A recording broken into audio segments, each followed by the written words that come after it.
Apenas tinha começo o iluminismo na Europa. O mundo se agitava diante dessa nova concepção de vida, de mundo, de arte, de literatura e tudo mais o que existe. O iluminismo derramava por sobre toda a sociedade as suas variadas inclinações para um estilo especial de ver o mundo. Foi exatamente nesses primórdios do período iluminista que Huygens, Christian Huygens, conseguiu inventar o relógio de pêndulo. O mundo agora conhecia, a partir de Huygens, uma forma de marcar o tempo bastante diferente das formas utilizadas até então. As criaturas conheciam o relógio de sol, mas o relógio do sol estava na dependência dos períodos do ano.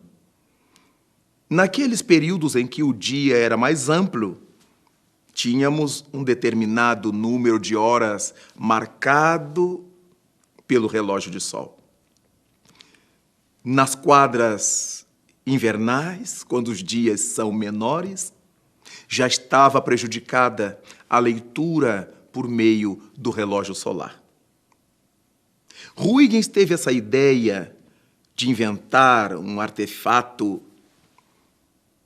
pendular depois da descoberta de Galileu Galilei.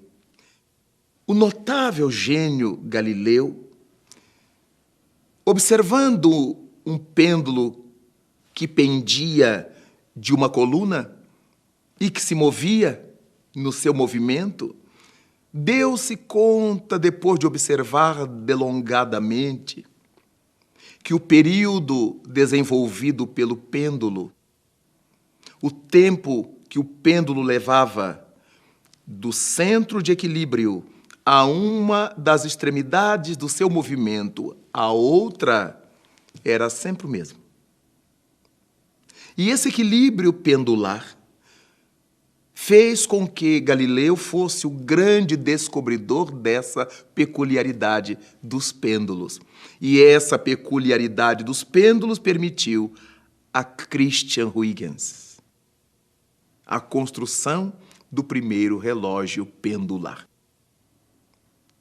Afinal de contas, nós todos já podemos imaginar o que significa para a ciência, por exemplo, ler o tempo sem nenhuma variação incomodatícia. O tempo, que é uma das grandes vertigens dos cientistas, tempo e espaço, agora pelo menos poderia ser lido sem tantos problemas a partir do relógio pendular de Huygens. Nós todos imaginamos o que é o tempo, mas essa grandeza que nós imaginamos é muito difícil de ser estabelecida, quantificada. O que é mesmo o tempo? Para a ciência, para a física, o tempo pode ser esse intervalo que existe entre uma ocorrência e a ocorrência imediatamente seguinte. Aí é que está o grande problema. Qual é a ocorrência imediatamente seguinte? Então temos que usar um sistema discreto, coisas observáveis para estabelecermos o tempo. Mas quando olhamos o tempo que o relógio marca, percebemos que ele é diferente de um outro tipo de tempo. O tempo que a mente marca.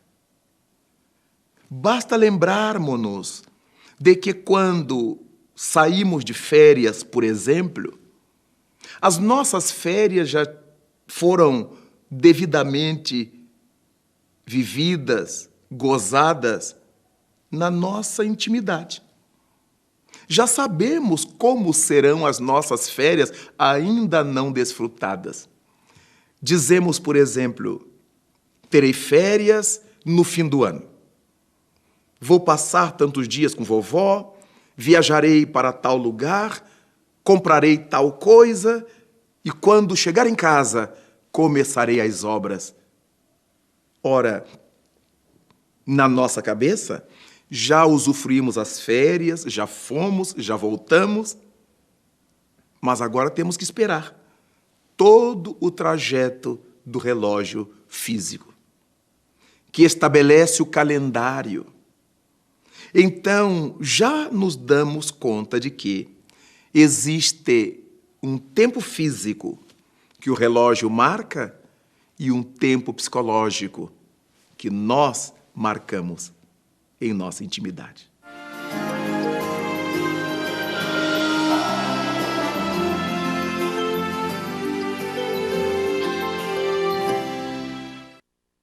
As nossas existências são regidas basicamente por um tempo físico.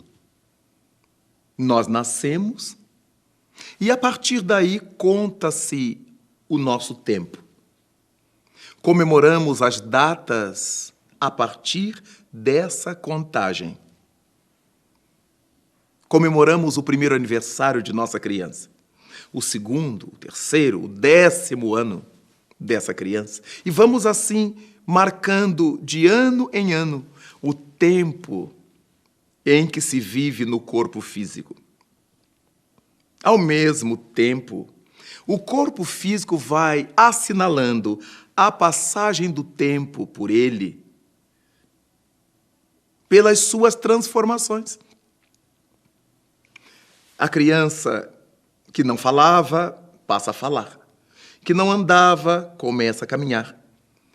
Muitas coisas que ela não conseguia fazer, agora já tem autonomia para fazê-lo na medida em que passe o tempo. O raciocínio, que na fase infantil é eminentemente lúdico, fantasista, objetivo, concreto. O tempo passa e a nossa criança, se aproximando da adolescência, já consegue refletir, raciocinar de maneira subjetiva. Já consegue subjetivar as coisas. Tem habilidade de sair do mundo das coisas concretas.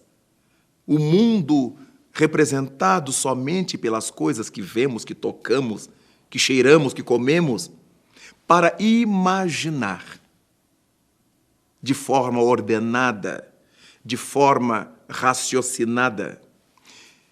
Quando começamos a pensar em que o corpo e a mente vão nos dando conta da passagem do tempo, temos que nos aperceber de que, ao considerarmos a existência dessas duas dinâmicas temporais, um tempo físico marcado pelo relógio e um tempo interior marcado pela mente, vale a pena considerarmos como estamos utilizando o tempo de nossa vida.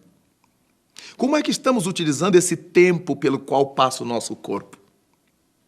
O que é que fazemos em cada ano de vida? Estudamos, praticamos esportes, desenvolvemos habilidades físicas, intelectuais, artísticas, culturais. Formamos família, criamos filhos, construímos, viajamos. Como é que estamos utilizando esse tempo físico da nossa existência? De acordo com o modo como estejamos usando esse tempo, seremos exitosos ou não em nossa caminhada humana. E esse tempo interno, que marcha com muito maior rapidez do que o tempo do relógio, o que estamos fazendo com ele?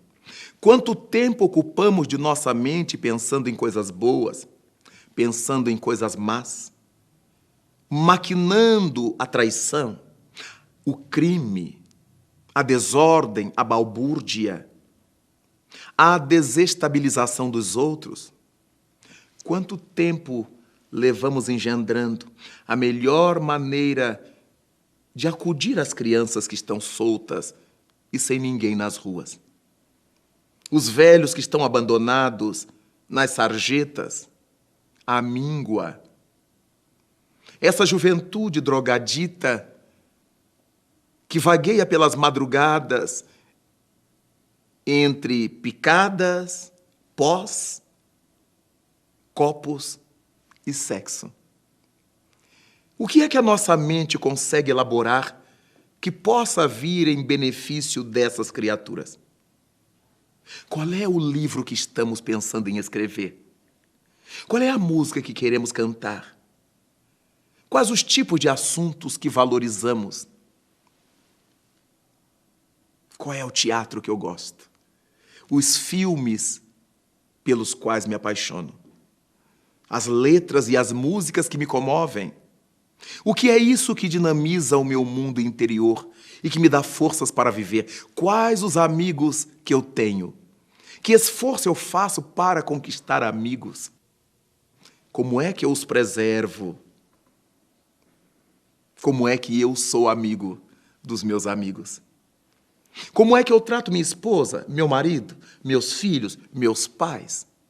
Qual é a consideração que eu tenho por eles? Em que conta eu tenho o meu trabalho? Em que conta eu tenho a minha religião? São coisas sérias para mim ou são brinquedos dos quais me valho para que eu tenha um determinado status social? Para que eu tenha uma representatividade social? Para que eu não seja diferente dos outros? Importantíssimo é sabermos, nesse grande relógio do universo, como é que pendulamos nós? Para que lado vamos, de que lado viemos?